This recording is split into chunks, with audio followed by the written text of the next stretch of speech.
What is going on, everybody? Welcome to this week's LUMIX Live. We've got a really fun interview it's actually a pre-recorded interview because of some time zone differences with Micro Four Nerds, as you can see in the title. So we're going to get to that in a moment. But yeah, I wanted to welcome everybody to this week's stream. It's a bit of a two-parter, as we see in the description. We're going to be playing that interview. There was a really fun conversation that I had with Emily over there. So hopefully y'all enjoy it, and definitely take a look at her channel and stuff. We talk about some of this stuff in the interview. But also, the second part of the stream is going to be about just general AMA. Obviously, there's a lot of questions that we haven't gotten to across the board with the S5 Mark II, but even if you have some other questions about just the other cameras in the lineup, definitely drop them in the chat. If you're new to LUMIX Live, this is the weekly platform that we have every Thursday here on YouTube, where we just have conversations. We talk to creatives, we talk about gear, we geek out and nerd out over cameras and technology and all that kind of stuff. But it is also a platform for all of you to be able to ask us questions, and you do that by tagging at LUMIX Cameras in your chat here, as you can see some are doing. So I can see them on my screen, and we can go through as many of them as I can get through during this broadcast. So yeah, these are definitely fun. If you haven't already and you want to see more of these, we have a huge back catalog of these. I think it's around 160 streams that I've done almost every Thursday for the last couple of years. So definitely bookmark those, follow us if you're interested in these kinds of conversations. There's a huge catalog of it. Before we jump too deep into the conversations, I want to remind everybody about LUMIX Pro services here in the United States. We have Red and Platinum. If you are a happy new owner of an S5 Mark II, make sure to get yourself registered for LUMIX Pro services. LUMIX Pro Services Red. You can either follow the QR code or just go to lumix-pro.us. Get yourself registered with the camera.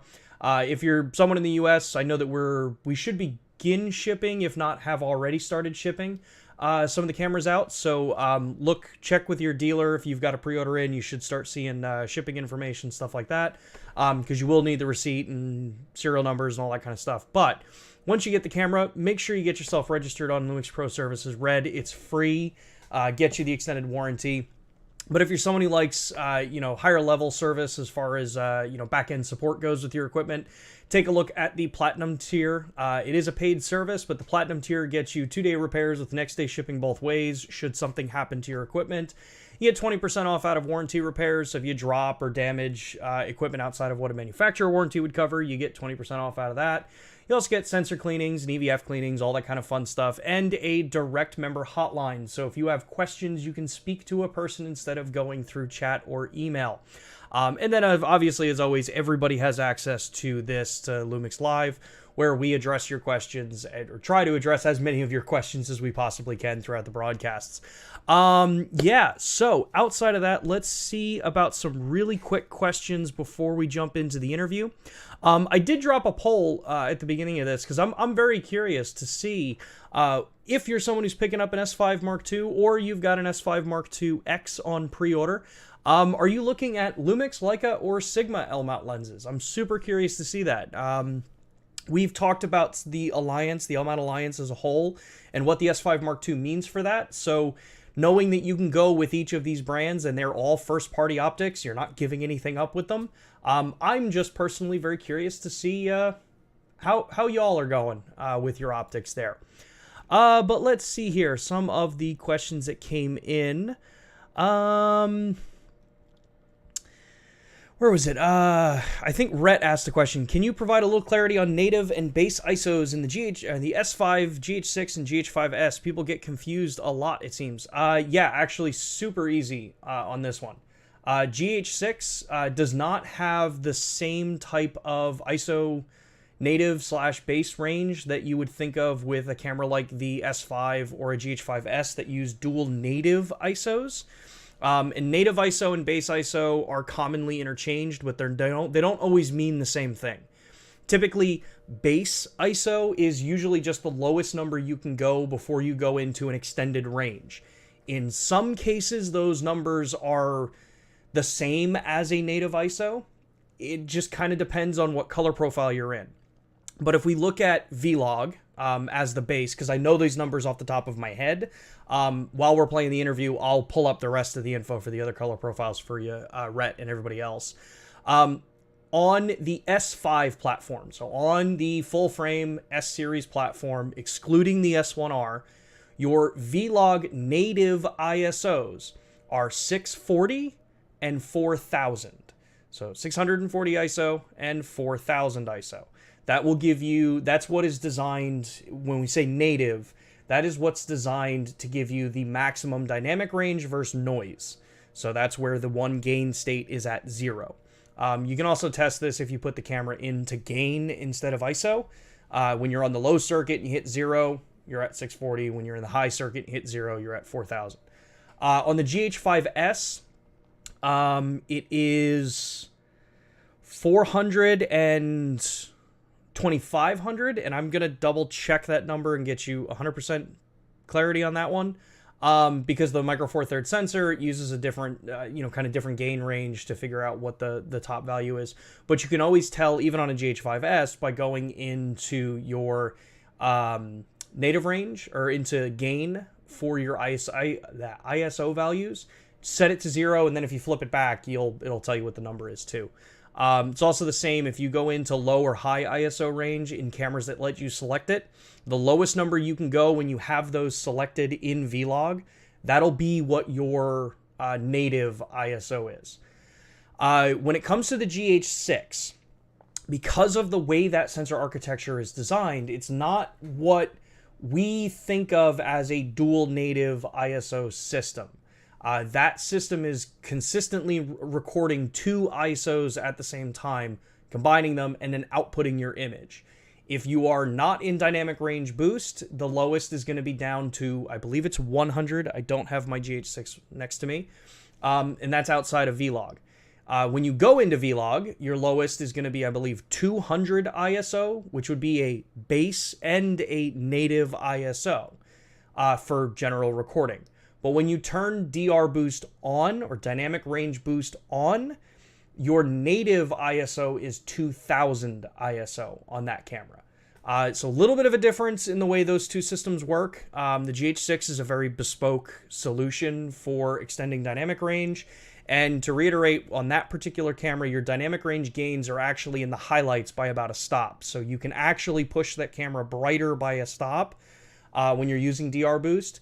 To maintain cleaner shadows and less noise in the shadow region. So, but like I said, when we're playing the interview, I'm going to pull up some of my spec sheets and get you the exact numbers, and I'll drop them in the chat so you have a written confirmation of what they are. Hopefully that kind of answers some of your question there, Rhett. I know you had sent us an email. I just haven't had a chance to get to that email yet. Let us see here. Some questions about the G9. Photographer WJ Smith Photography. G9 firmware upgrade with the new focus system, G9 body upgrade. And since the 200mm is discontinued, is there a new version coming out or another lens suited for sports photography? So to start with, the G9 cannot get a firmware update for the new focus system that's in the S5 Mark II. The S5 Mark II is a phase detect solution, which means that it does require hardware to do that. So previous gen cameras can't be firmware updated to add the new focus system on it. As far as the 200mm goes, not 100% sure whether or not it's formally discontinued or not. I believe we still have some of them that are out there, and I know honestly I'm just not as up to date on the particular lens outlet in Micro Four Thirds at the moment, because for the last 2 to 3 months it's been all of my job has been focusing on S5 Mark II. So, but I will take a look into that and see if I can get you some other answers there. Let's see here. Rush says, although this looks like an S5 2 stream, the fact you have Micro Four Nerds on, can you give any clues about Micro Four Thirds? Well, so this is actually, when I play the interview, it'll make sense what we're talking about. Yes, we talk a lot about S5 Mark II, but these streams are always open to pretty much any kind of question that you'd want. Okay, let's see here. Okay, I think that's good for questions right now. Let's jump into the interview that I held with Emily earlier this week. And then while we're playing that interview, if you have questions, drop them in the chat like others have been doing. Tag at LUMIX USA. And I will keep looking for the answers. I'll answer some of them in text through the chat. Others will, when we come back after the interview, we'll actually kind of verbally go through some of these answers as well. So with that, let's throw it to past me and my conversation with Emily. All right, so thanks, Emily, for joining us on this week's broadcast. Obviously, we're recording this a bit with some of the time zone differences and all of that fun stuff. But for everyone that tunes in to Lumix Live, can you give us a little bit of background, who you are, what you do, and stuff like that? Yeah, so I run the Microphone Nerds channel, and I think I've become a photographer and videographer of two halves, really, where my heart is always with the tiny cameras, like the smaller Micro Four Thirds cameras, and those are the ones that I would use for fun projects. But then as a wedding photographer and videographer and corporate work and things like that, I do also have the GH6 and also the S5 Mark II and the S5 Mark One. Yeah, I have to say it's for anyone that follows your channel and the content that you produce, I think it's so cool to see the joy that you bring to reviews that you make, to the content that you share, to the tips that you provide everybody. And I've always been kind of curious, like how did you get into photography and the kind of comfort level of sharing your experiences and your point of view to people? So my dad was mostly responsible for getting me into photography. He's a landscape photographer, and he's always dragged me around to all these places. And it was very reluctantly when I was younger. I thought it was like the most stuffy thing you could possibly do. And then I've grown up to be exactly like him, which my mum never forgives me for.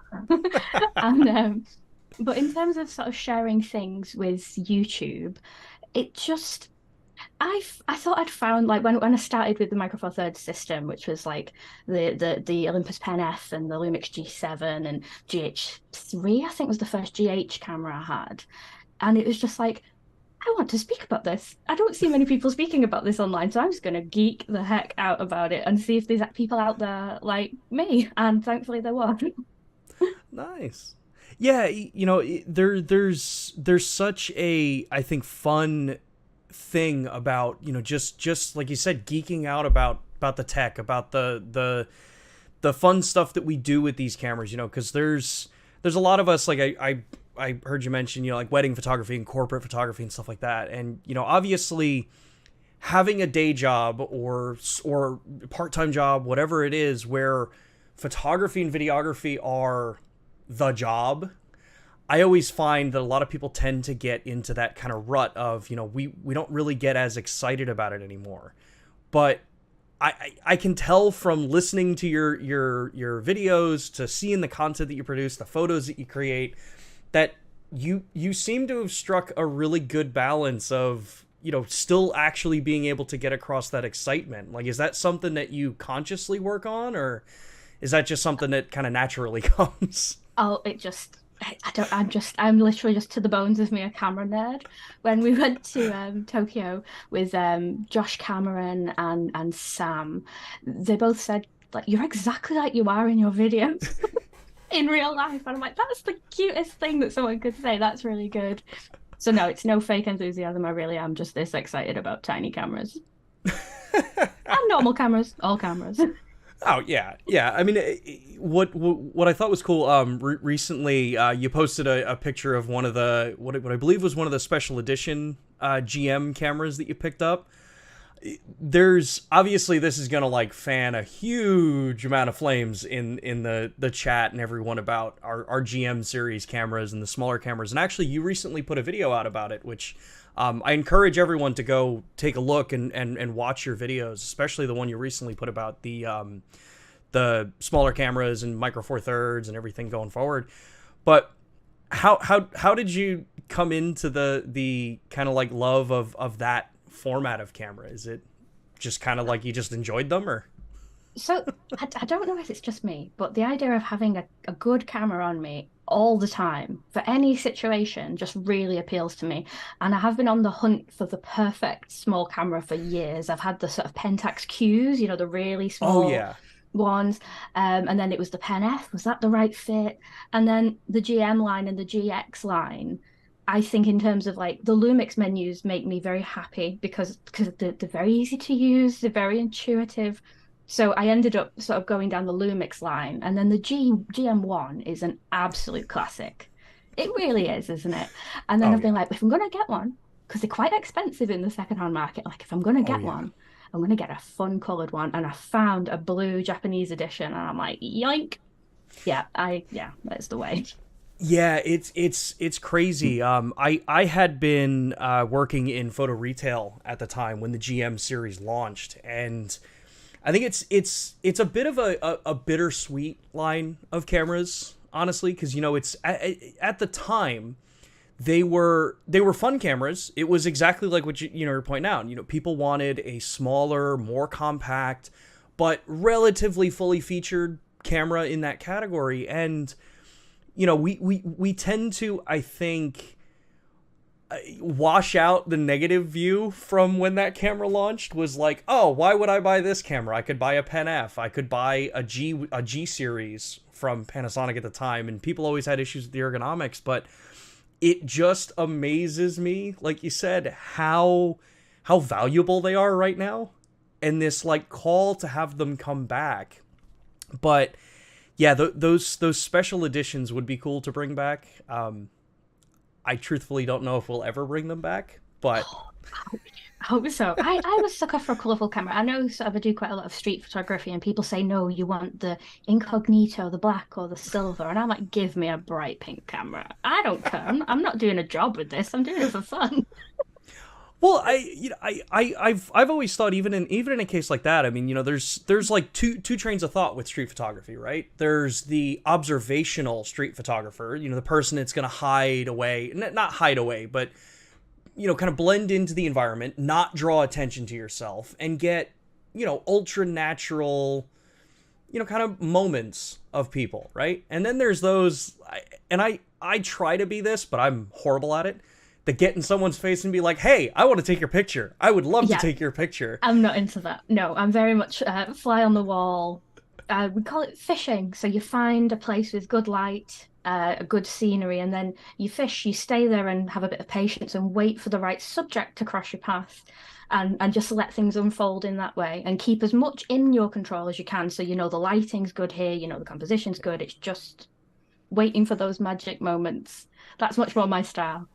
So, which is funny because people obviously these days, I don't think commonly have that kind of thought process. It seems to be a thought process that was learned from a lot of like the classics of photography. The classics of the street photographers, and it sounds like you have a bit of a I'd say influence from some of them. Is there any older street photographer from the early era that kind of you sticks out in your head as a style that you enjoyed? Or Do you know, I am not ashamed to say, I think a lot of my photography influencer is like the school of YouTube.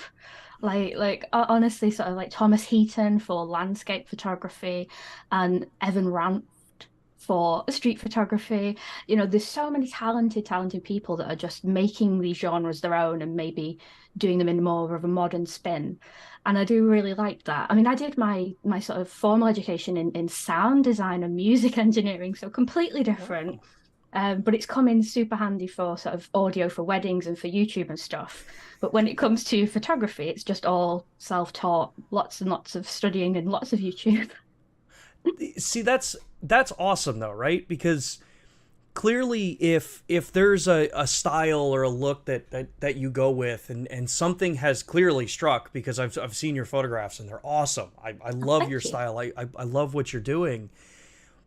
But I can also very easily see a lot of that kind of throwback to the classics, like Winogrand and stuff like that. If you go way back in that time, and to hear that you're able to get to a similar point of that kind of style through modern creators. To me, as a photographer at heart who has to know how to do video, is such a cool thing to feel, because it does now feel like, photography is in that kind of cyclical cycle. Like, we're starting to get to where photography as a forefront is maybe a little more minimized these days, because video is everywhere. I mean, we're sitting doing video right now for YouTube. Yeah. And with platforms like Instagram and all of them starting to get like, oh, no, you need to be doing reels because that's all that moves on our platform. But still seeing that passion, it's so cool to see that it still is alive, and that you've definitely nailed a kind of like that style for your own. I'm super impressed by it. Oh, that's so cool. Thank you. So when it comes to, kind of geeking out on the equipment now a little bit, what kind of kit is like your kind of go-to day in and day out, kind of camera kit when you're planning to do anything, say? Yeah, I'm very privileged to be a complete and utter nerd. Like other women will buy bags or shoes. I'm just like, I'll just buy cameras. So I've got a little fleet of tiny cameras, and it's such an emotional connection with me. I know they are tools, but I do geek out if I've got a spray painted orange GX800 out and about with me, and I think this is so cool. That's a little bit weird, but yeah, I really like the GX800 at the moment as my walkabout camera. I do like the GM1 in blue, but it is sometimes a little bit less ergonomic because it is that tiny. There's a little bit more of a grip on the GX800, and the GX800 was literally half the price. So that's why it's a good pick, because I am also a cheapskate at heart. I like to think financially frugal is a good way to put that. You know? More of the things. If I cheap out on things, I can buy the red Olympus body cap lens. I've already got it in black, but I wanted it in red. I mean, that's how I am bad with money. Yeah, and it's definitely one of the things, kind of being in this side of the industry, and I don't mean to make it a, this side or that side of the industry kind of thing, but any of us that have either worked for a brand or you're in the kind of public view of camera access, say, I think a lot of people get this kind of view that, like, oh, well, you have access to every kind of camera that you ever want to play with, and what does it really matter? You can play with the latest and greatest thing. But I don't know about you, but a lot of times, even when the latest and greatest thing comes out, and this is speaking from someone who, I mean, we literally just launched the S5 Mark II. Yeah. I still love going back to some of the classic cameras, the ones that I think you put perfectly, you have a bit of, an emotional connection to. Are there any that you would say have, like, that connection's gotten stronger over the years as more and more new equipment has come out? Yes, I think I want to be buried with my GH5. You'll have to take it from my cold dead hands. Like, the grip is falling to pieces. I dropped it in the ocean when I went dolphin watching, and sometimes when I spin a dial, salt comes out, so it's also a salt shaker. But I shot my first frames of my wedding videography business with that. I shot my YouTube channel, my very first videos, when I kind of figured out what the heck I was doing with that camera. And, I look at that camera and I think, oh, I remember dropping it in the sea. I remember going here with it. And it is a business tool, but also like my baby. And that's so 6 years old. Yeah. So what you're saying is you want to have that camera bronzed at some point. Yep. Like just perfectly just preserved in its current state. Yeah. And I still want to take it out with me, because I think I wish the GH line would go back to that form factor, with if we can fit the fans in it. I just think it was just the perfect size for a pro camera, and the GH6 got a little bit chunkier, but I still love that too. Yeah. And I think when it comes to like all the tech moving forward, it's funny how with the GH6 it definitely did get bigger. I don't think there's any hiding from that. And if I tried to hide it, I would fully expect to be called out in the public as like, oh, no, no, no, no, no, no, no, stop that. But as technologies like kind of move forward, and now like with the cooling system we have in the S5 Mark II, how we're honestly, even internally, when I first saw that, I was like, holy crap, how did you do that? Yeah. You know, I think there's always a line in camera development and technology development where you get what you want out of the product, but it's maybe not necessarily the look and the design that everybody really wants, right? Yeah. And I think the S1H was the first of that. You know, we pushed with the cooling solution and ultra high-end video spec and, design for Netflix kind of ideas and stuff like that. And then the GH6 comes out and we're still like miniaturizing all of that tech smaller and smaller. But now I look at what we did with the Mark II and that cooling solution and the Mark II X with the design concept behind it. And it just makes me super excited for, where can this go next? Because that's only maybe what, 3-ish years of development to get it that small. So maybe one day we can get, the GH series or stuff like that back into a little bit smaller of a package. I mean, video users are very demanding and they all want the highest, most top-end specs in the world. So unfortunately, high-end specs and small size still don't go together.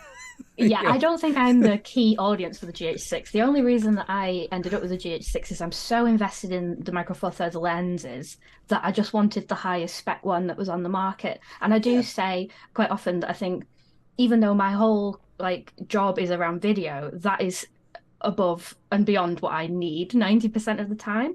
I love it though.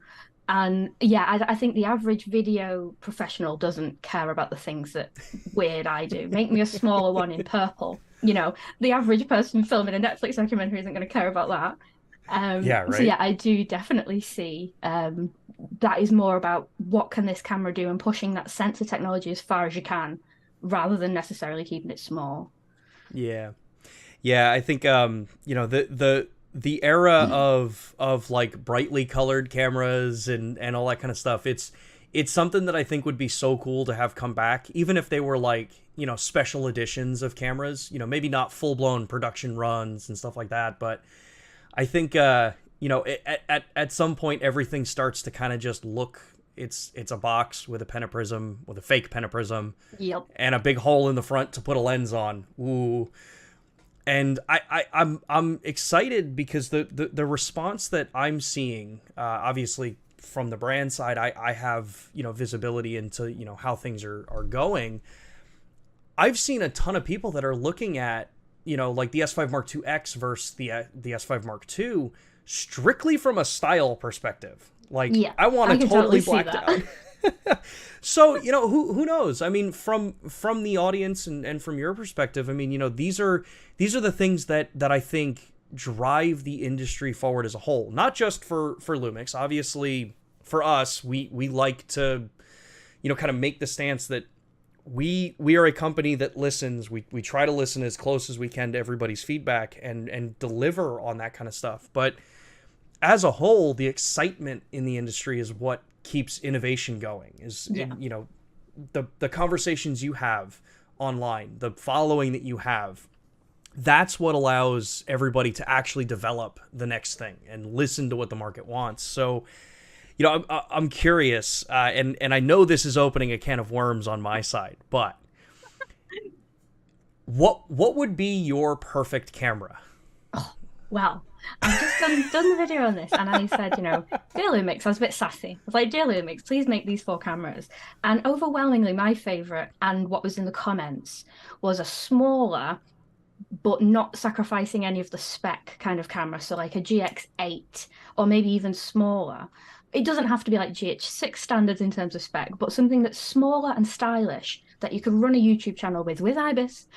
And and it's a high ticket item. It doesn't have to be cheap. I think one thing that a lot of brands do is, oh, it's smaller, so it must be for a beginner, or we'll take all these specs out. Just give us everything.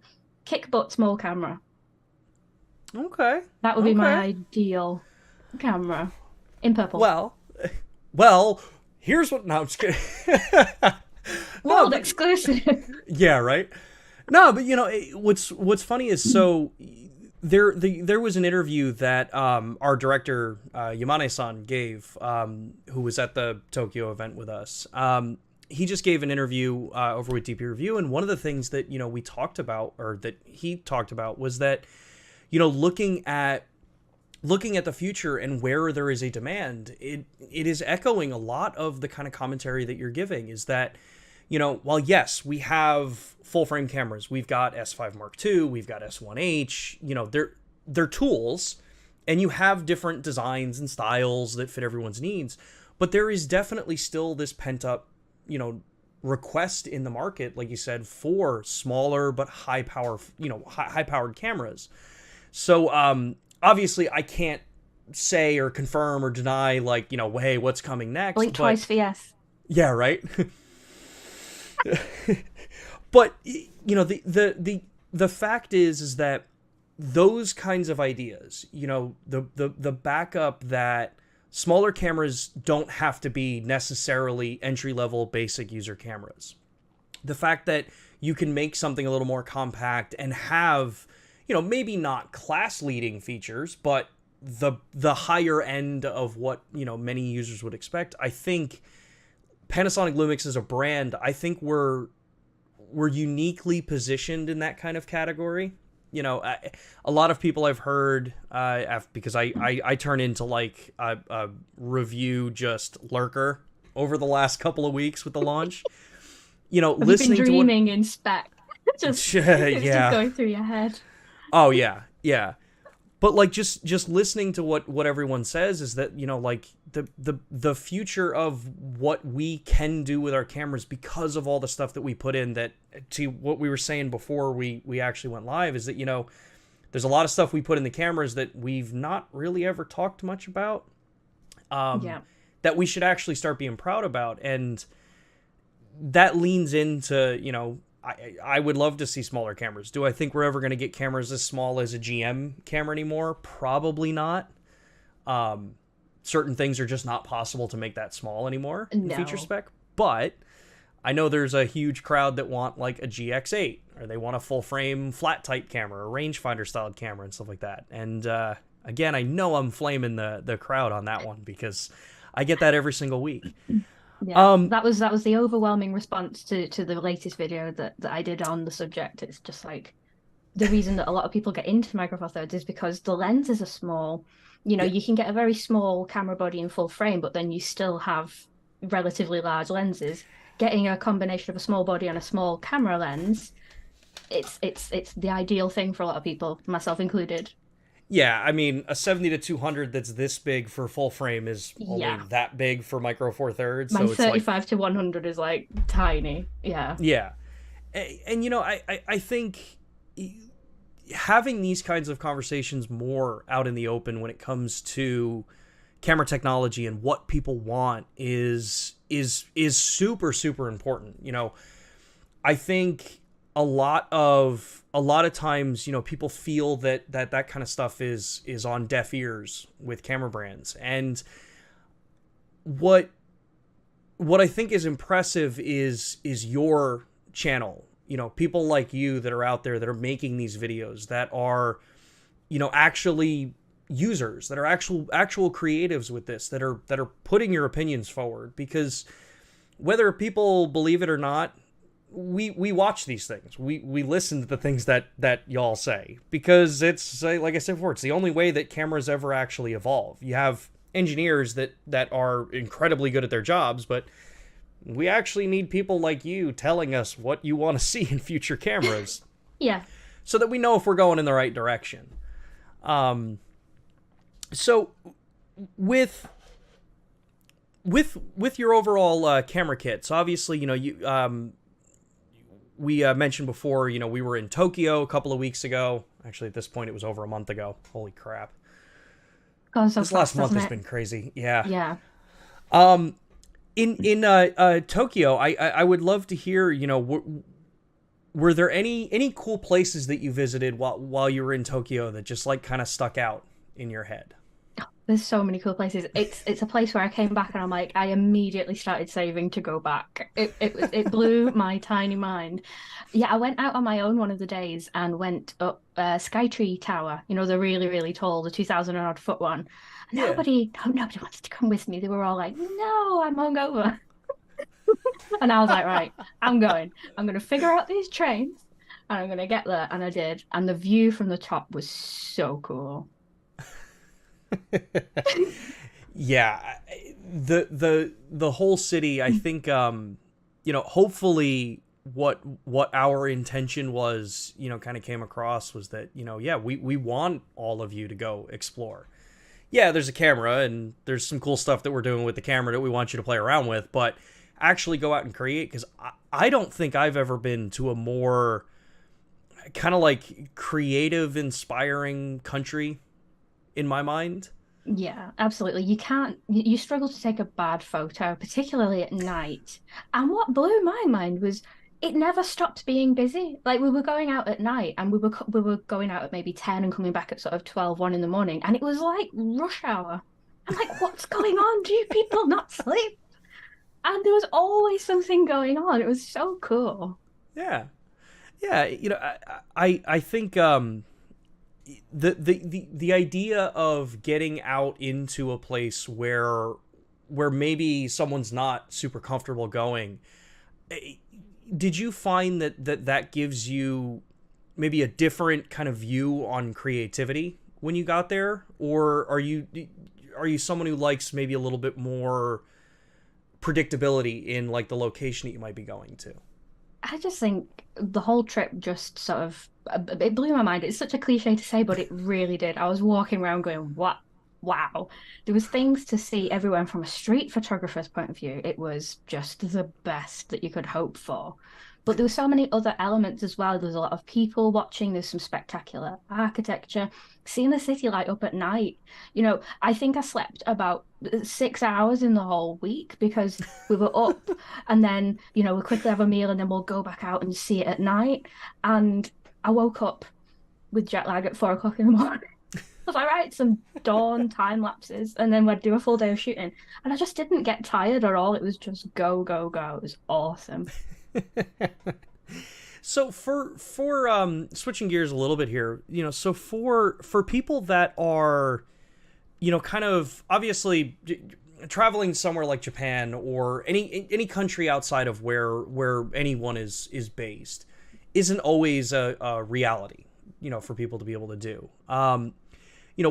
What do you do for kind of keeping that excitement if you're in a spot where you're not really traveling to go anywhere for that? Like, is there anything that you kind of do to bring excitement to a local area where maybe you normally are shooting? Oh, I am so, that's such a good question and right up my street because particularly during recent years with lockdowns and things where traveling was gone, it was like we started doing like sort of wild camping and hiking and walking locally. And I live really close to Liverpool, the city. So even though it's a place I go all the time, when you're in a place that's so busy and so sort of always like a moving human thing almost, there's always something new to see and photograph. So I think what is mundane to me might look completely alien to you and vice versa because even if it's your local area, it's still like different to where everyone else lives. So you don't have to go far and wide to get really good images, I don't think. Nice. Yeah, with everyone that's kind of spending day in and day out, we mentioned this before that a lot of people, photography and videographies are day jobs and things like that. I think taking time like weekends, unless you're a wedding photographer, because weekends I know are Yep. that's not even a possibility of thinking. But like I always found, at least for myself, that I have to say, hey, I'm gonna take Tuesday, and that's gonna be my day that I'm just taking my camera, I'm getting on my motorcycle, and I'm just riding, and I'm gonna have my Yeah. camera with me, and if I take pictures, cool. If I don't, that's cool too. is there anything like that that you kind of do where, you know, you either like force yourself to go do that kind of shooting, or do you like to kind of try to have a bit more of a plan before you go? Very much, I'll plan sort of the location ahead, but aside from that, I just like to see what unfolds. And sometimes you end up on the most random days out because, there might be something going on in a city that you didn't know, and you end up getting involved in that. I love nothing more than getting on a train to a place, sticking in sort of my headphones and putting on some music or a podcast and just going for a walk and seeing what happens. And as you say, sometimes it might be non-stop photography, and sometimes you're just out of the house and trying to be creative and enjoying yourself so you don't lose. Either way. So, moral of the story for everybody: always have your camera with you, but you never always have to use it. You never have to use it. I mean, you can do. But, I think going out and putting in the time aside, like you say, committing to doing, having one day a week where you will try and get some photography. I did like a 52-week challenge a number of years ago, and half of them was indoor photography because the weather's awful in England. And it was like learning macro photography and sort of water droplets and light painting and things. And I always encourage people, if they're in a bit of a rut with photography, is just try something that you've never tried before. And you can learn things about the settings in your camera or a certain style that you can translate to other areas. And I think it's always worth doing.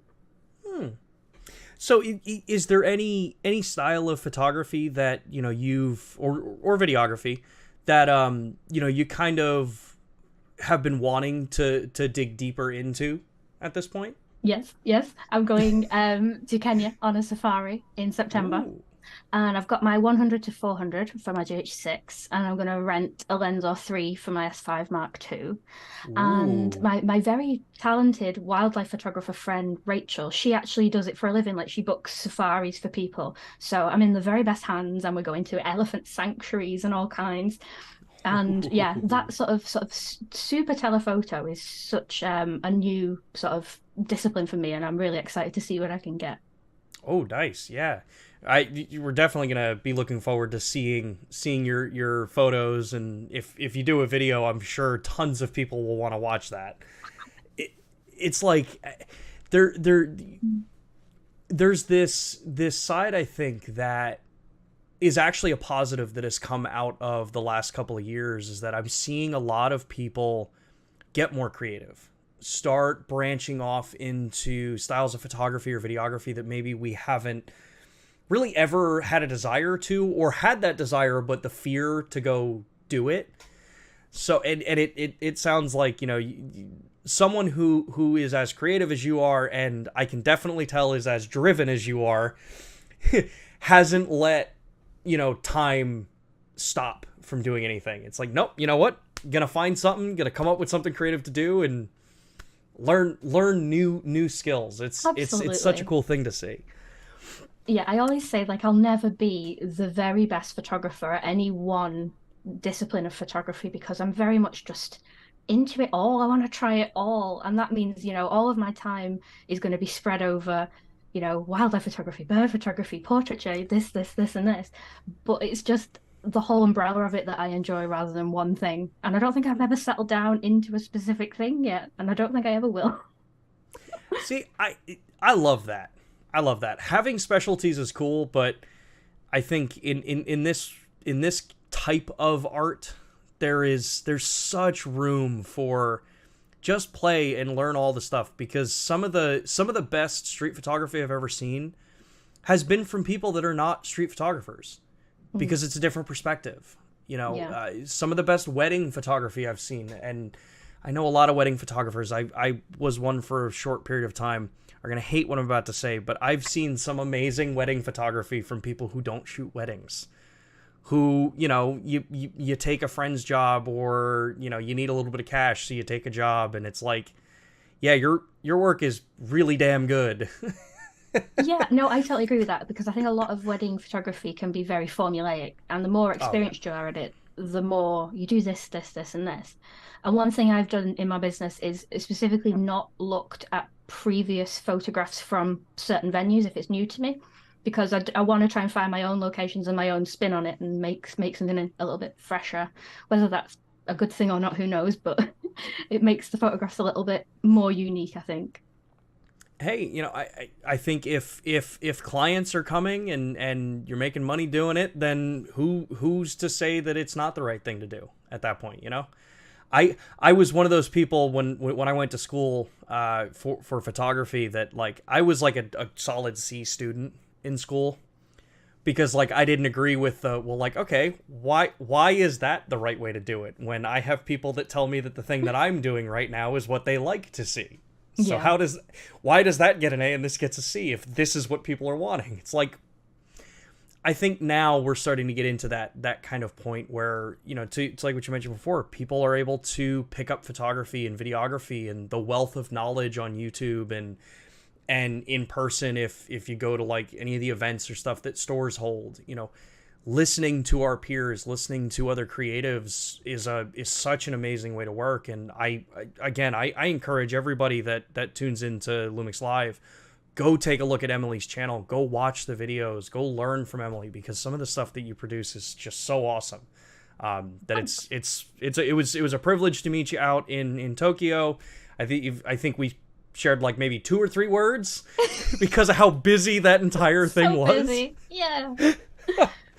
But But yeah, being able to seeing all the people in the same room just blew my mind because like I was literally from the school of YouTube, so seeing Kai and Locke and Chris Howe and whoever else is there, it was just like, hi, yes, this is very intimidating. I'm gonna stand in this corner. But then a few people came over. I was like, you're the nerds girl. It was good.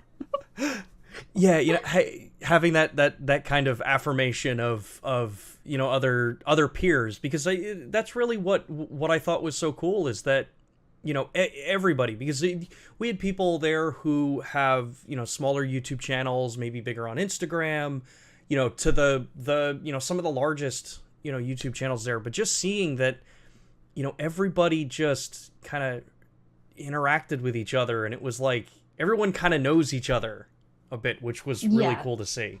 The biggest thing that I took away from it is you're all very similar. You're all in the same boat. You're all just creatives trying to figure out different platforms. And some people have been doing it for longer. Some people are being more successful than other people. But we're all ultimately we're all the same kind of nerdy people whooping when Lumix say PDAF, and we're all like, yes, like someone's won the Super Bowl.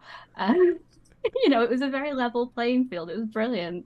Yeah. Yeah, I actually have to say, I was backstage when the PDAF announcement was made, and I am not ashamed to admit I did get a tear in my eye because of that reaction. That was like, Yeah. all right, we finally did it. Now, granted, inside I'm also like, yes, we finally did it. It took us 10 years, but we did it. We're good. Yeah. No, it was great. Oh man, so I I'm gonna wrap the conversation up here. This has been so fun.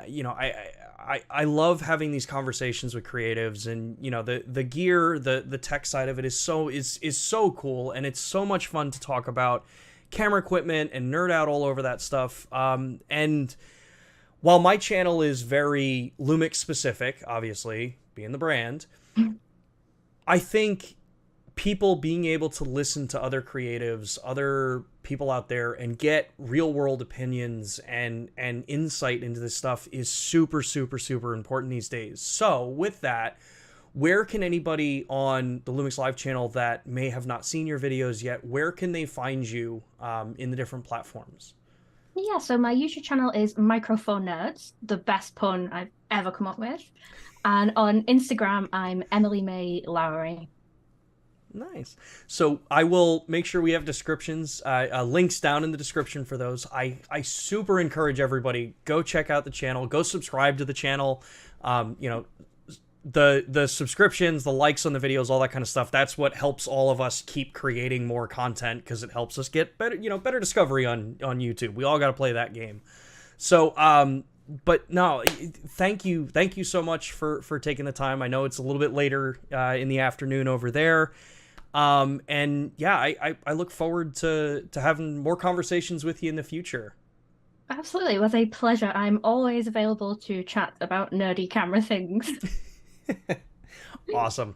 Well, thanks again, Emily. And yeah, let's throw it back to the live stream now.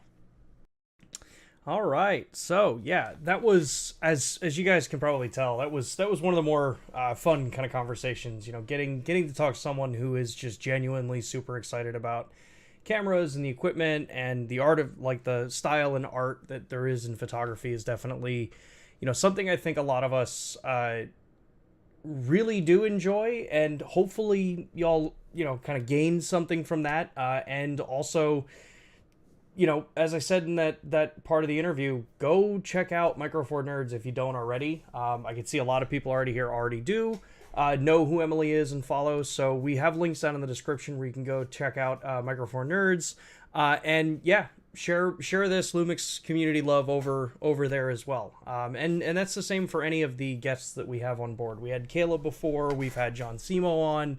I know I'm missing a bunch others, but this community is one of the more fun things that I think is really just missing from a lot of places in this industry these days. So moving on, there have been a lot of really good questions. I've tried to answer some of them in the chat. We cleared up some of the ISO questions from Rhett, so hopefully that's some good info that you got in there. But let's take a look. There were one of the questions that, and I have to get better at this. I should make sure to like write these down or copy them when I get ready. But one of the comments had come through that was asking about, where was it? Oh yes, is someone looking like from a G9, looking into the S5 Mark II.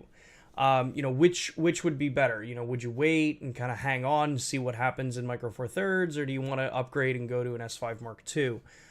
Because obviously with a full frame sensor, you're going to get better low light performance, and obviously with the S5 Mark II, we've also added the PDAF system, so we've got that nicer focusing system in there. It ultimately, in a position like that, it's ultimately going to come down to look at the systems. So between S series or the Element Alliance and the Micro Four Thirds solutions out there, and really take a deep look at what kind of photography or videography you're doing. There are a lot of users I know, especially because I've heard it a lot over the last couple of weeks, is that there's a lot of people that really want 4K 120 video footage. And that's great. That's super awesome. 4K 120 is a really fun part of frame rates and resolutions that you can work with. But what I recommend for anybody looking at, okay, well, which camera should I upgrade to, or should I upgrade yet, is it a need for the work you're doing? Because there's a lot of needs versus wants when we start looking at some of this stuff. Now, it's great to have wants in the camera world. Obviously, we all want a better camera. You want the latest and greatest thing. A lot of us do. Not all of us, but a lot of us really want to have the latest and greatest when we're working with the equipment. And if you're in that kind of camp, then 100% yes. Go right with an S5 Mark II. Hang a little bit longer for the S5 Mark II X if you're leaning much heavier into the video side of the world. And yeah, you're going to be golden. You've got a great solid platform. They're fun cameras to work with. Some of the stuff I've seen that people have created already, it's spectacular. Especially when you consider that like Sigma's new 60 to 600 millimeter performs ridiculously well on the S5 Mark II, even all the way out at close to 600 millimeter. So you've got really good solutions there for you. But if you are someone who, looks at camera purchases or looks at upgrades as business choices, say, you're a professional wedding or event videographer, and you know that you want to go a very specific style with your footage, right? Well, then start looking at it. How important is 4K 120 for you? How important is 4K 60 for you even? Are you someone who really needs to have a huge arsenal of long telephoto lenses? Are you a wildlife and wildlife and sports photographer? In a lot of those cases, the G9 may prove to be the better kit for you because you can get similar focal lengths or the same focal length or field of view in a smaller overall kit, so an entire package becomes smaller. That's not to say that the lenses themselves are bigger or smaller, but your overall package can be smaller in Micro Four Thirds. If you're someone who, go back to the 4K 120 thing. If you're someone who, like, 4K 120 is a requirement of your work, and you absolutely need it, then yeah, you're going to be looking at a GH6. The S5 Mark II and other full frame cameras, you either have to go almost double the price to get 4K 120, and even there, you've got a lot of compromises with it in full frame sensor hardware to date. But if you want, arguably the sharpest and the cleanest looking 4K 120, then yeah, the GH6 is your choice. That is the camera to go with for that. As far as lens solutions goes, I know there's a lot of people that seem to think that the L mount is a lens solution that is lacking in the market, when in reality we're 150 plus lenses, I believe, for the entire L mount alliance. So you've got first party options from LUMIX, from Leica, and from Sigma, and you're going to have pretty much any lens that you're looking for. And part of it is that kind of switching that old mentality off that we used to have, that you would buy a brand matched lens to get the best performance. And while yes, I would love for all of you to just straight up just buy LUMIX lenses, because that helps me, the L mount alliance is about breaking that mentality. It is that you've got an incredibly high performing camera like the S5 Mark II. You have the entire L mount alliance making first party lenses, which means all of the companies know how to actually make the lenses perform like they're supposed to. There's no compromise there. The only compromise or kind of thought that you have to think about is, well, what is each company's goal in what they want to design for lenses? Like with us, we obviously focus very closely to videographers. We have, at least up until recently, that's been our primary, kind of target. So lenses have been designed with a lot of that in mind, and because of that, they do actually support in the photographer side as well. So our entire f1.8 series of lenses, same size, same filter diameter, same or similar weight. They're all within a few grams of each other. So it means that usability, that consistency in a platform is there in ways that the Micro Four Thirds platform doesn't really necessarily have. So if you're looking at, okay, what makes sense? Do I stick with my G9? Do I go to an S5 Mark II? It's down to what it is that you photograph and what it is that you film. As someone who has access to all of these cameras, I can very easily say, at least from my position, take this for what it's worth, each camera has its highlights. It has its well-suited style of photography. If you need ultra-high burst rates, you want, fast mechanical shutter. If you're someone who likes the 4K photo, 6K photo functionality, then yeah, you're going to be sticking with the G9 for now. If you know that ultra-fast PDAF assisted tracking focus is really what you need, if you want full frame because you're shooting in next to no light and you don't have the desire to use external supplemental lighting and flash or whatever, then yeah, go to full frame. It's going to be a solid option for you. And the systems are always just expanding. We are 110% committed to both of these systems, to Micro Four Thirds and L mount.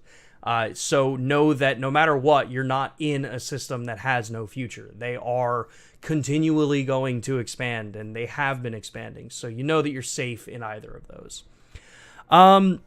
Cool. So hopefully that kind of addressed that one question there a little bit. I know it's hard to give hard recommendations on this because I don't know exactly what, the person who asked the questions needs are. So some of that just kind of, it's hard. We just like to at least provide you with some of the information so you know that you can make an informed choice. Like we said, with the launch of the S5 Mark II and the S5 Mark IIX, that is what the core of this launch is that it is your choice. People have been telling us for years, I'm a photographer, I'm never going to use any of those video features, I don't want to pay for them, so yeah, cool. Here's your S5 Mark II.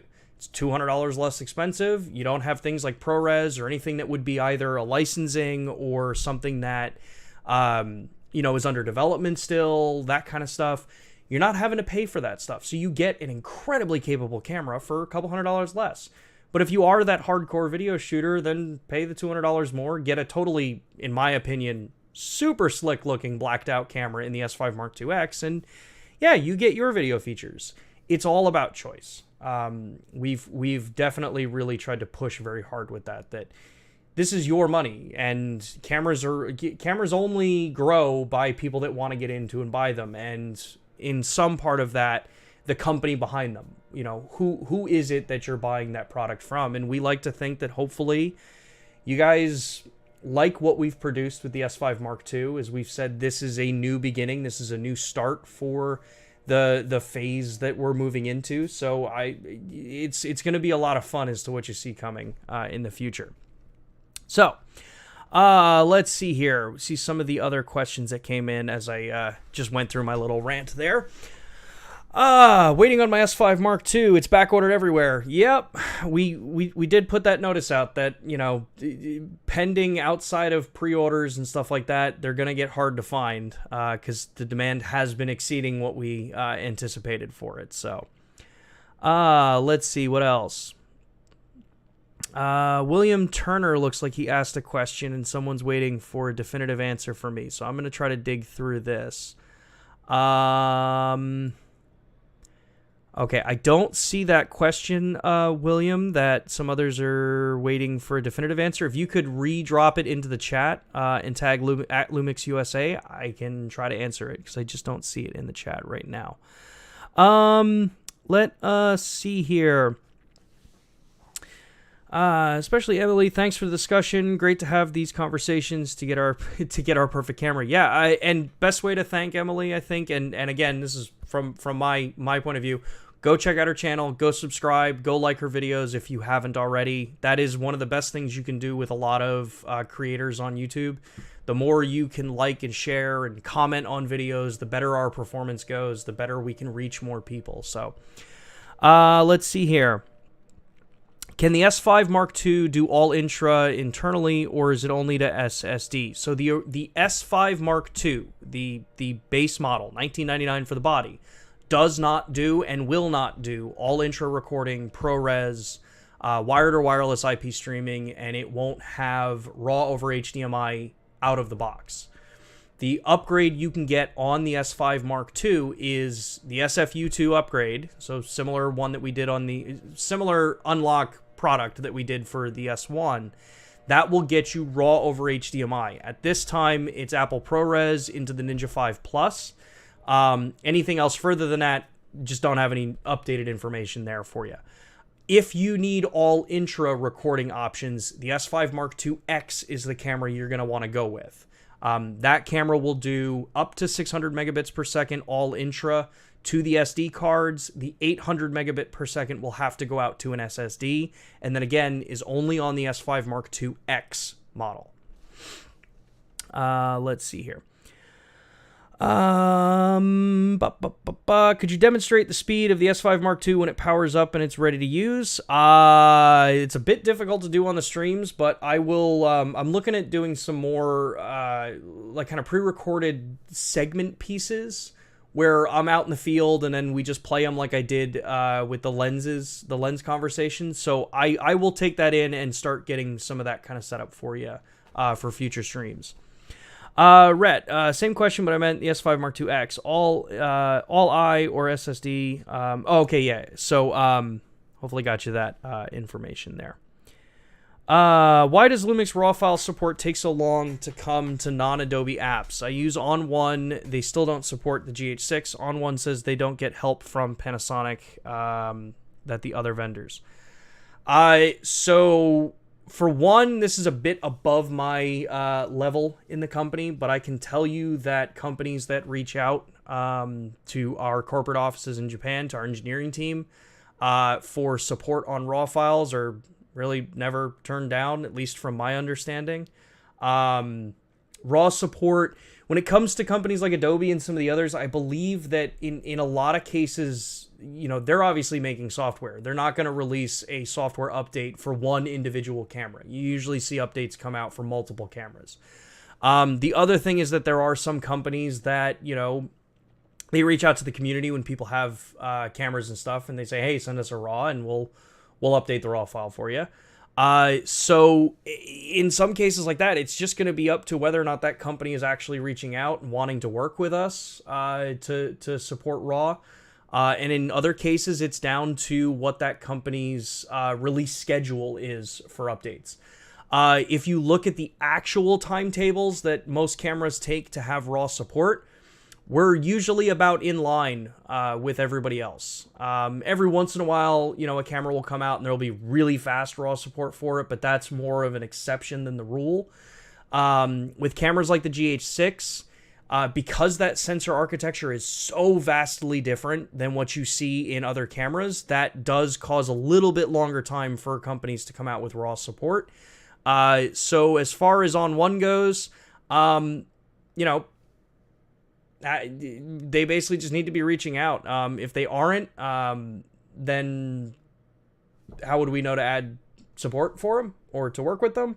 And this isn't throwing anyone on one under the bus. I really like the On One products. But yeah, that's about as much as I know on that one. Let's talk about the Reaper. I know a lot of people are really excited about PDAF. Curious if you would speak to the concept that the typical cinema lens is manual anyway, or so I'm told. Yeah. Cinema side of the industry is a bit different than consumer video side. Cinema lenses are always going to be basically, I'm not going to say always. As of now, cinema lenses are designed as manual focus because you're usually working with a bigger crew. You have the ability to do focus pulls, stuff like that. You have an actual focus puller typically.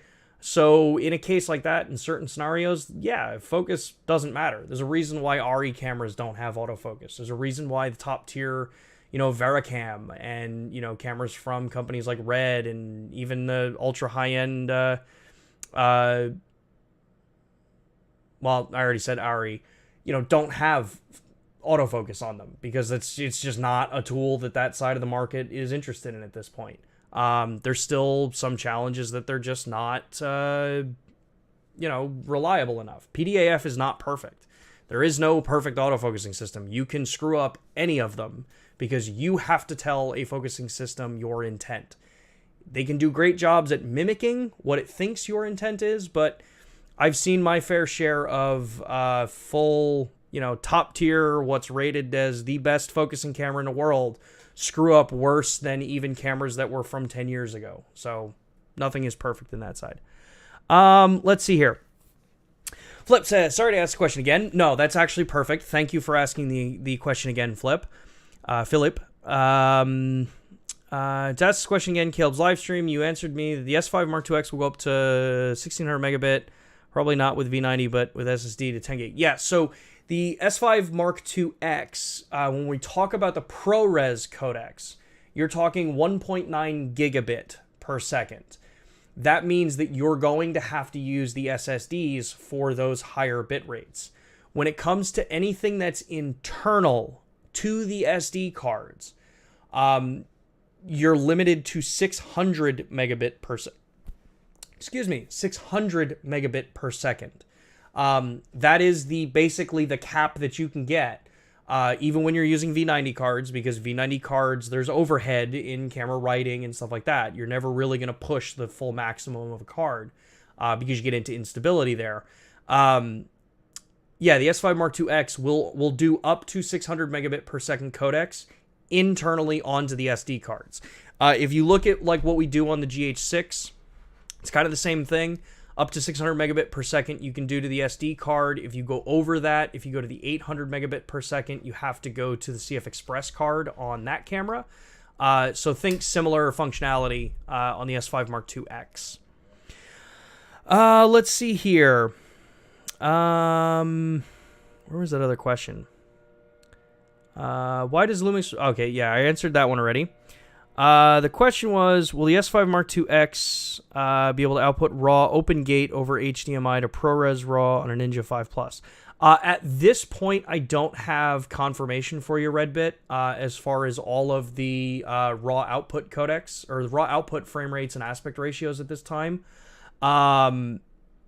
I will work on trying to get the more finalized information, but know that as we get closer to that camera releasing, obviously we'll have a lot more information that comes out. But I will look into that one for you, Redbit. Let's see here.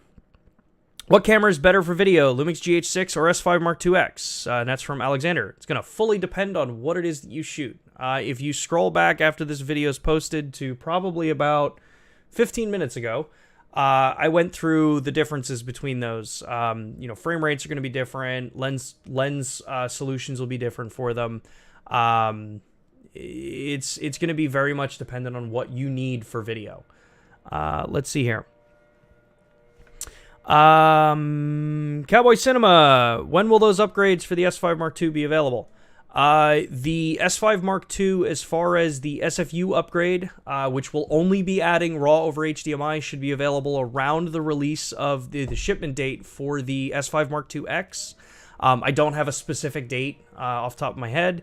The LiveView composite upgrade or firmware update, which is free, that part will be coming, I believe, at about the same time. I don't have the exact dates for all of that stuff, but no, it's going to be around the S5 Mark II X.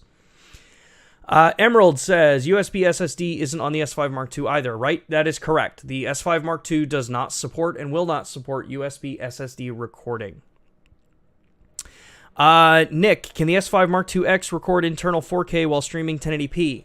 I cannot answer that one for you at this time, as I have not worked with an S5 Mark II X and the wired and wireless IP streaming functionality yet. As soon as we get closer and I have hands-on with that particular camera, obviously we will let you all know. Let us see. Philip, we'll order the S5 Mark II X. Awesome. Great choice. Let's see here. Will the GH5S still be getting updates? That I'm not sure of.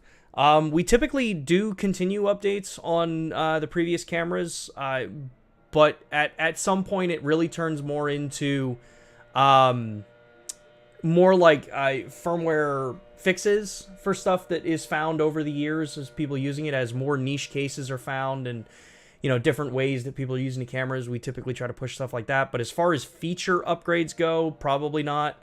Everything's now going to be moving in with the new engines that we're working with, the new platforms that we're on. That's not to say that older cameras are being forgotten. Just similar to like what we've seen with the GH5 to the GH5 Mark II.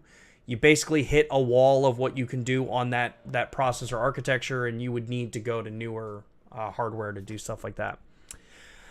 Can we expect false color on the S5 Mark II? Probably not. I wouldn't expect things like false color. I know Nick Driftwood and some of the others out there have created some really cool LUTs that allow you to basically get kind of a false color. So that kind of stuff's there. I don't know the specific reasons why we don't put false color on the camera, but I believe that there are a couple different versions of what false color is based on the standards. But it is something that we ask for. It's not saying that no, it's never coming, but what I typically advise people is never expect something to be put into a camera. Because something that, you're looking for, one, is probably not going to be the same thing that someone else is looking for. And you also look at, what is that camera designed for? Is that something that's, is the feature that you're asking for something that you expect to see on much higher end cinema cameras? Is it not? That's just that kind of stuff. It takes a little bit of time, but let us know. Always keep telling us those kinds of things. If you like certain things about it, then yeah, you just keep letting us know. We'll always pass that information up to our engineers. Dom, just joined. Apologies if it's been asked. Do you know when Adobe RAW will recognize RAW files? Honestly not sure. My best guess, and this is totally a guess, is whenever their next kind of like cycle for updates for ACR would be. I don't follow Adobe close enough these days to know exactly what their release cycles are. But at this point, it's kind of just, it's whenever Adobe's going to be updating their software next.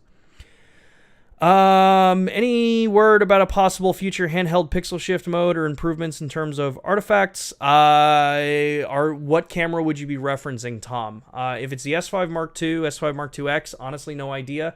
The GH6 is the only camera I know that has the full suite of sensors and hardware to support handheld high-res. Not saying that it can't be done on full frame. I just don't know if it's something that's going to come anytime soon. But those questions, those requests do get brought up to the team. Let's see here. Just doing a quick time check here. Andy, is there a way to get loaner cameras from you guys? I'm a working professional and content creator in the Spanish market, GH6 owner, and many other LUMIX Micro Four Thirds bodies. So, Andy, you would have to reach out to your local Panasonic region. Since I only cover the US and Canada, I don't have any way to kind of like facilitate that for our European region. So that would be something you would want to reach out to the local Panasonic team to see if there's a program they have about that. Hood, is there a way to increase the display data on the GH series screen? No, I assume you mean the scaling for the size of the icons. That's a fixed display on those at this time. Let's see here. Very niche, but can you suggest more size variants for 1 area plus on the GH6? It's only got 2 sizes, which is way less than the S5 and the GH5 Mark II. Yeah, I can suggest it and recommend it. I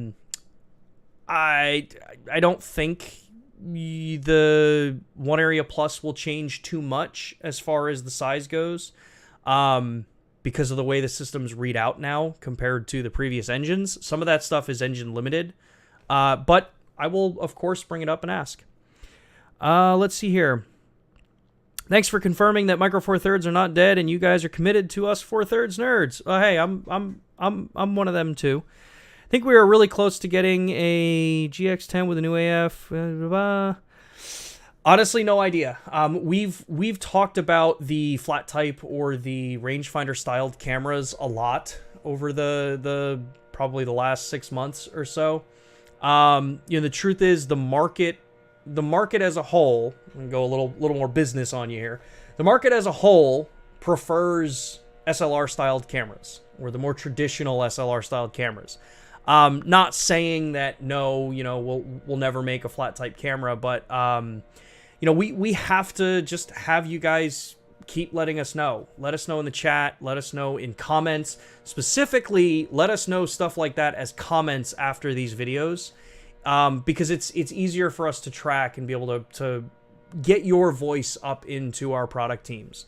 Some of you have seen the commentary that we've had that our director Yamane-san has come out with. That yes, smaller, more portable cameras are something that is on our radar to focus on. What those look like, no idea. What platform they're going to be in, no idea. Even if I did know, I wouldn't be able to tell you. But keep always letting us know what you want.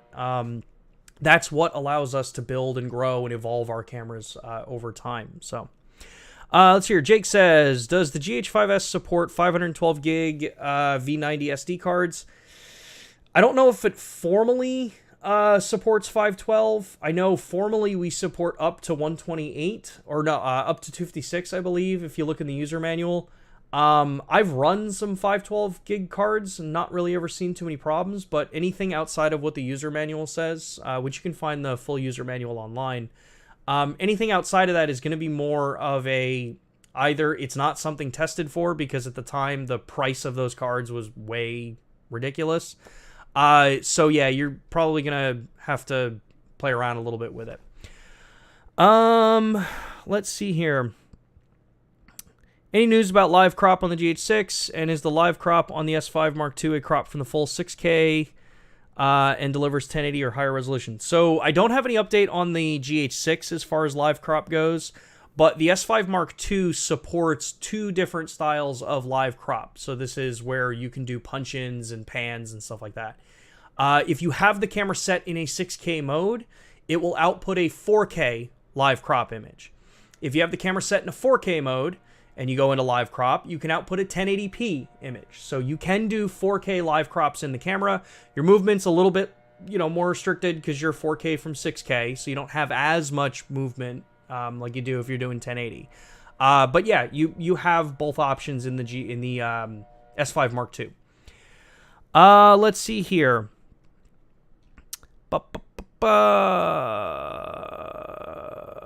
We don't have a... Oh, okay, Andy. I'm sorry about that.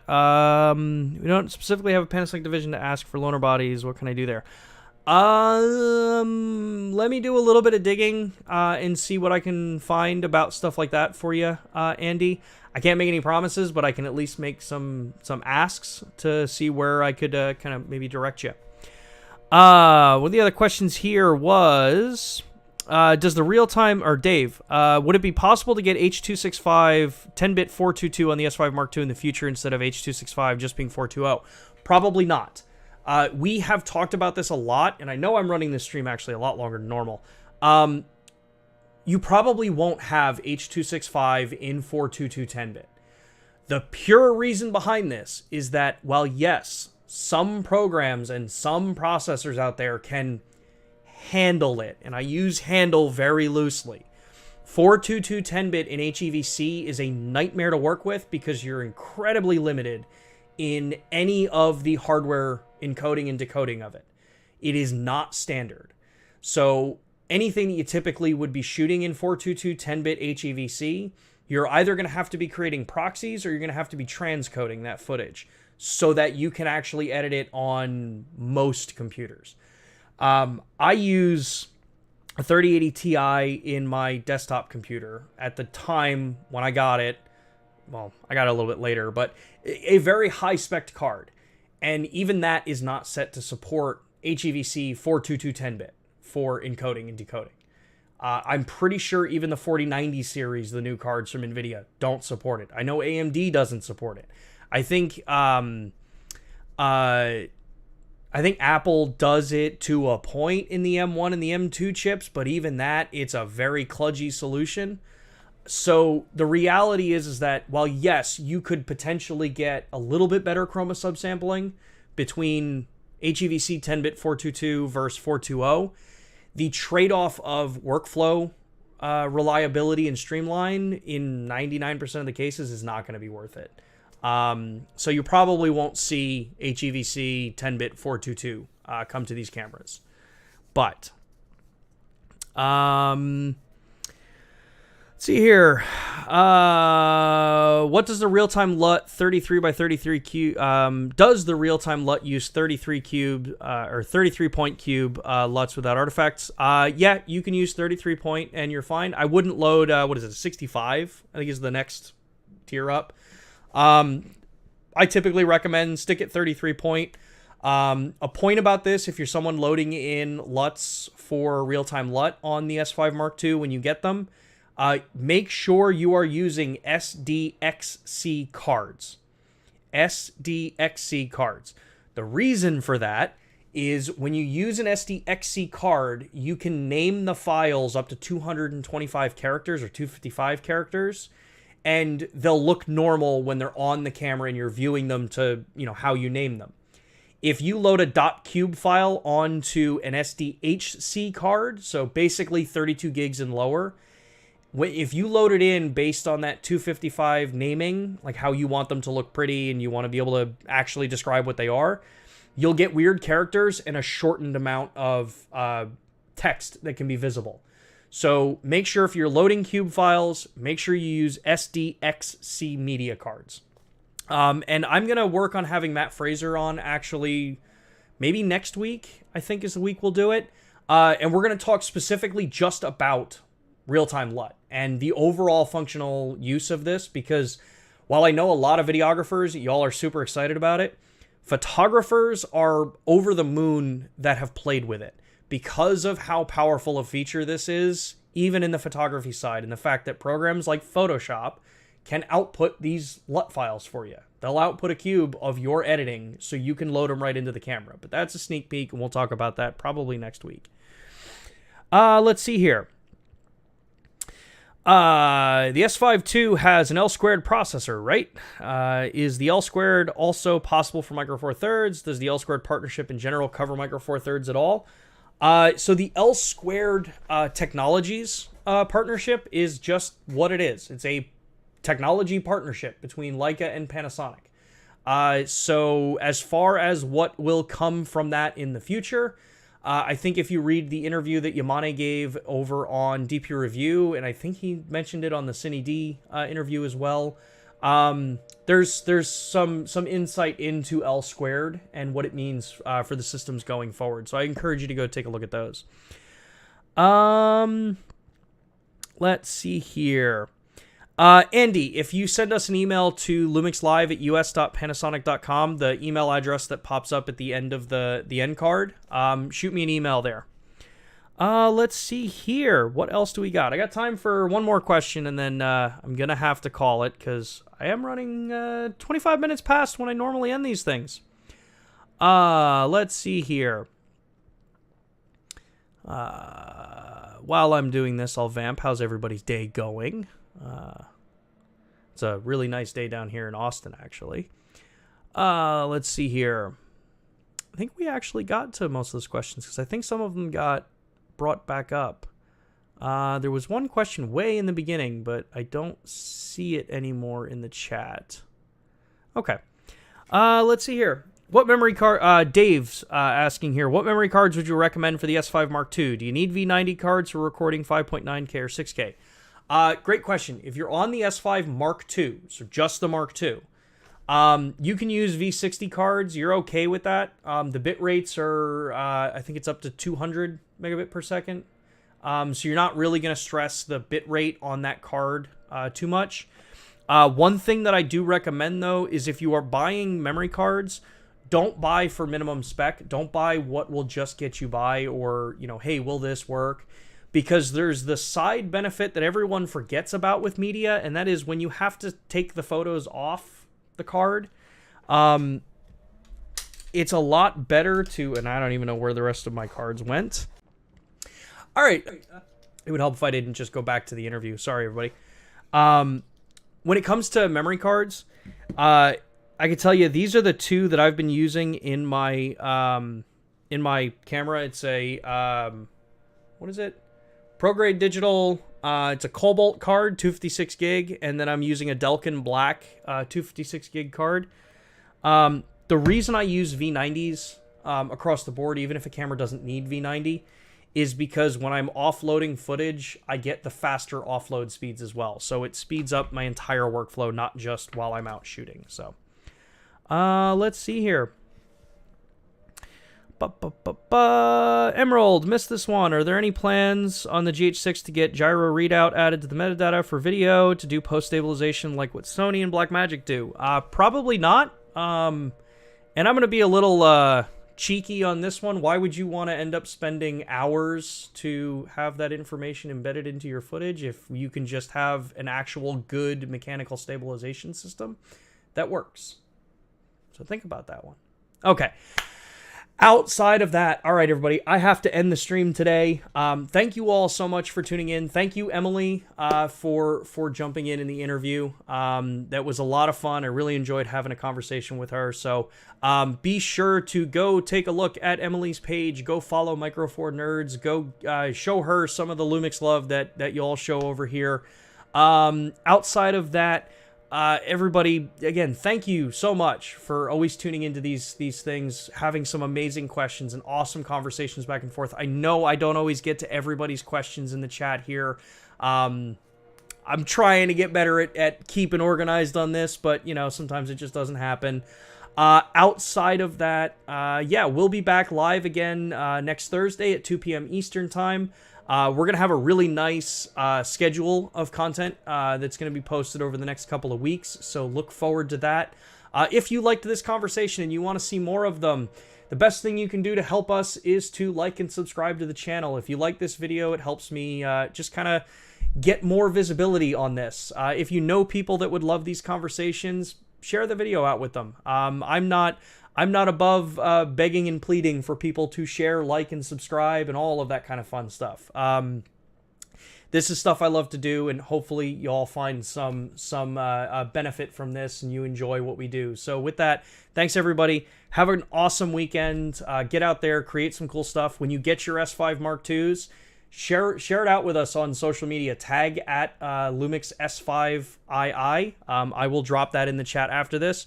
We love seeing pictures of your gear. Tag at Lumix USA over on Instagram with your equipment. I love seeing everybody's stuff. And yeah, join us next Thursday, 2 p.m. Eastern Time. Outside of that, later.